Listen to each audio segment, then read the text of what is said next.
But fear does one other thing that's really serious in our lives. Fear always magnifies the size of the threat. Even creates one when there's not one there. You know, I told you that I'd never seen an armadillo when we moved to Oklahoma. Well, the first time we ever came to Oklahoma, it was in August. And we turned and came east on Highway 412, and there was a dead animal on the side of the road. And as we passed it, my son, who was in the 6th grade, said, "Dad, what was that?" I said, "Well, I think it was an armadillo. You know, I'm from Nebraska. I think it was an armadillo." My son, "Wow, cool. Just like on Wild Kingdom." And within a mile, we passed another one. And I said, "Look at that, there's two. Mark this on your calendar. 2 exotic dead animals on the side of the road within a mile. You're not going to see this again." Within a quarter mile, there was a third one. So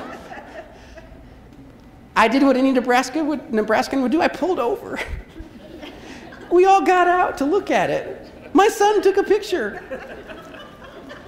And I'm sure that Oklahoma people driving by saw our Nebraska license plate and they're going, "Look at that, a Nebraska family having a prayer meeting for the armadillo. No wonder they can't play football anymore." And I'm looking at this thing, and it looks like a little armored personnel carrier with claws. I mean, there were even pieces missing out of this thing, and it looked just scary to me, like something out of Jurassic Park. We drove on, and we bought a house just outside of Tulsa, and the thing that we loved about our house was the beautiful backyard, manicured, lush lawn. Went out there one August morning about 2 years after we moved there, and something had dug hundreds of little holes all over my beautiful backyard. I was absolutely dismayed. I put down my coffee and I walked around and surveyed the damage, and I thought, what creature from hell would do this? That night I got up in the night and I shined the light several times out in the yard, and about the 3rd time I got up, 3 o'clock in the morning, there in the yard was an armadillo. And my blood ran cold. I went out the backyard and I shined the light at it and I said, "Hey!"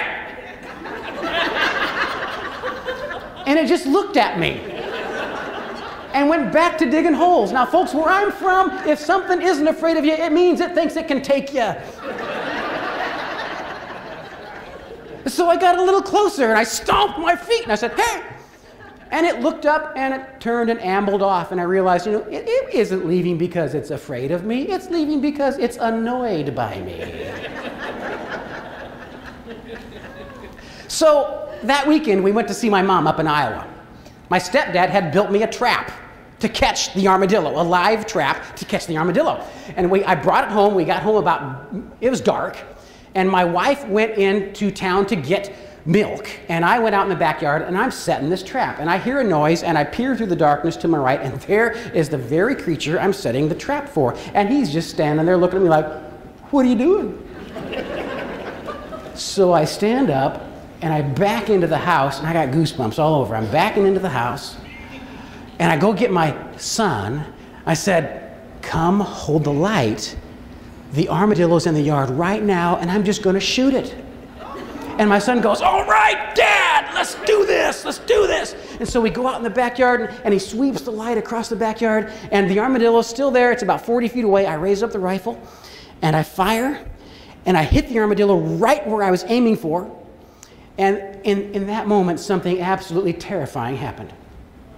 Because the armadillo, I'm not making this up. The armadillo did not just fall over dead. The armadillo jumped off the ground this high, hit the ground again, and came back and ran directly at us as fast as it could come. And I'm thinking, holy mackerel, that was a direct hit, and all I did was piss it off. Now it's coming for me. My son dropped the light. He ran around my backside and climbed up and screamed in my ear, "Shoot again, shoot again!" I said, "I can't, I only had one bullet." And so I take the rifle and I'm waving it back and forth thinking I can deflect it and save my leg.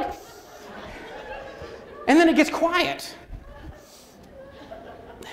You know, I'm thinking that the running thing was one of those things you read about.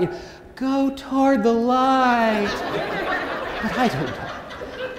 My son and I are standing there. I told him, go get the light. And he goes, you get the light. So I reached out and I got the light and I shined the light and there's the armadillo. And it has expired. And we're both standing there. I said, don't you tell your mom. He goes, what, that you shot an armadillo? I said, no, that I screamed like a little girl just now. Take the gun inside, I'll take care of the armadillo. So I take the light and I walked up the armadillo and I kick him, you know, and he's dead. So I picked him up by the tail. They're heavy. And in that moment, I had one of my signature bad ideas. I thought, you know, I can use this to scare my wife. After all, she won't be macho like me. She'll really be scared. So I stashed the dead armadillo up by the berm where it couldn't be seen from the house. My wife comes home and I said, why don't you come out and hold the light while I set the trap? Well, I want to catch that thing. Okay. So I lead her out the back door. We turn left. We walk across the deck. I get to the point where I can see down the berm, but she can't. So I go, shh. She goes, what is it? I said, it's right over there. She goes, what are you going to do? I said, I'm just going to get it. And before she had a chance to respond, I went roaring down the deck like Tarzan, and I grabbed the armadillo by the tail, and I'm going, bam, bam, bam, bam. And my wife is up by the house. She's going, oh, Gary, oh, Gary, oh, Gary. And finally, after 6 or 7 hits, I hold it up in my best John Wayne voice. I say, this is not going to dig any more holes in my yard. And my wife comes across the deck toward me with her face still in her hands, and then she sees the armadillo and she sees the bullet hole and her face changes and she goes, that's been shot! And we had our first incidents of domestic violence when she kicked me right in the pants. Folks,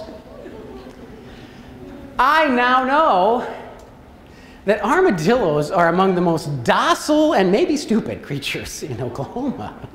But fear had magnified the size of the threat, even created one where there wasn't. It really got a hold of me. The fear, not the armadillo. Fear will magnify the size and the intensity of any opposition that might possibly occur to your attempts to be a change agent leader in your department. Being the kind of leader that you really want to be means courageously facing your own resistance to change in the way you see yourself, possibly seeing yourself as a leader for the first time.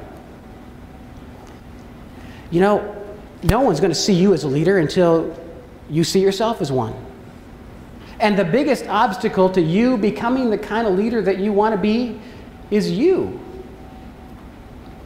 You know, leadership does not begin when you read a John Maxwell book. It begins right here, right now. You want to be the kind of leader that changes lives? You want to create teams out of your people?